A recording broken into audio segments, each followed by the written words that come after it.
We're going tomorrow, Mom. I've sold your beach house, I said it fast, like ripping off a bandage. The words came out cold, practical, rehearsed, but the moment they left my lips, I wanted to grab them back. Mom froze mid-step. The afternoon sunlight spilled through the window, catching the edges of her gray hair, turning it silver. She blinked slowly, the kind of blink that hides 1,000 memories behind it. Her lips parted slightly. You sold it? I nodded. It was time. It's been empty for years.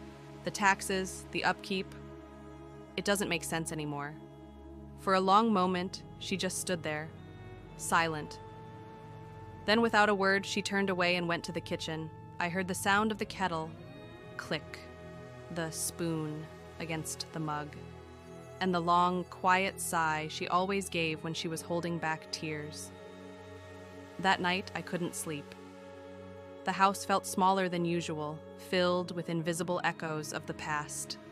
The clock ticked like footsteps in another room. Through the thin walls, I could hear her crying softly. I told myself it was guilt, that I had to be practical, that Dad would have wanted it this way. But the truth was, I didn't really know what Dad would have wanted. He loved that house more than anything. He built it with his own hands, nail by nail, board by board. It wasn't just a house to him. It was a love letter, a promise, a place where forever used to mean something. The next morning, I found her sitting at the table, still in her robe, a cup of tea gone cold in front of her. She looked up at me, her eyes red but calm. "Can we go see it?" she asked quietly. "Just one last time." There was no anger in her voice, just that quiet kind of heartbreak that settles like fog. You can't see through it, you just move slower.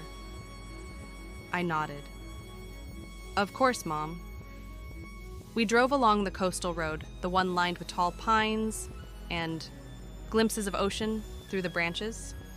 The radio played softly, some old song from the 60s that Dad used to hum. Mom didn't sing this time. She just stared out the window, watching the world pass by. When we reached the beach house, it looked smaller than I remembered. The white paint was chipped and faded. The porch creaked when we stepped on it. But the roses, the ones Dad planted along the fence, they were still there. Still blooming, stubbornly, against the salty wind. Mom smiled faintly. "He used to talk to them, you know," she said. Said plants grow better when they're loved. Inside, dust floated in the sunlight. The air smelled faintly of ocean and cedar. Our footprints echoed on the wooden floorboards. She moved slowly from room to room, trailing her fingers across the walls. "This was our first Christmas tree corner," she murmured. "And over there, that dent in the wall? That's from when you learned to ride your first bike indoors." I laughed a little, even though my throat was tight. "I remember Dad chasing me with a broom because I almost broke the window."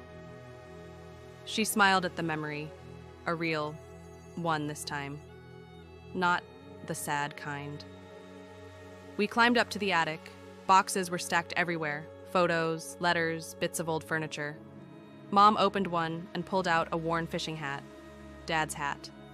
She pressed it to her chest, then, quietly, she said, "I can still smell him." After all these years, the attic window faced the sea. Through it, we could see the endless blue, waves rolling gently under the morning light. Mom stood there for a while, her hand on the window frame, her shoulders trembling. "I thought I could let it go," she whispered. "But this house, it's where I still talk to him." Something inside me cracked. All the logic, all the practicality, it seemed suddenly felt meaningless, because this wasn't about money, it was about love, and I was about to sell the last piece of it. We went outside. Mom walked down toward the water, her feet sinking into the sand. The wind blew through her hair, and for a moment, she looked small, but strong. "When your father built this house," she said, "he told me it would stand as long as our love did." I guess he was right. The waves rolled in quietly, I could almost hear Dad's laughter carried in the wind. My phone buzzed in my pocket, a message from the buyer. See you tomorrow for final papers. I looked at Mom, standing there, looking at the house she'd built her life in.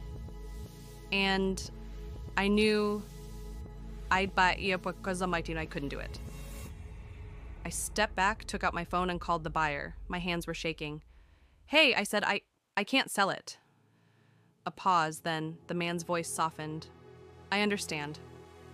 Some places aren't meant to be sold. I hung up and took a deep breath. Mom, I said. She turned to me, eyes searching. I didn't sell it. I changed my mind for a second. She didn't move. Then slowly, her lips parted into a trembling smile, and she laughed. Kai karistatan. Freerista. Miyan.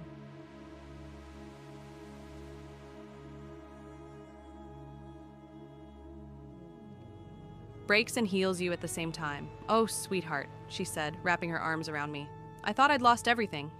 I hugged her tighter.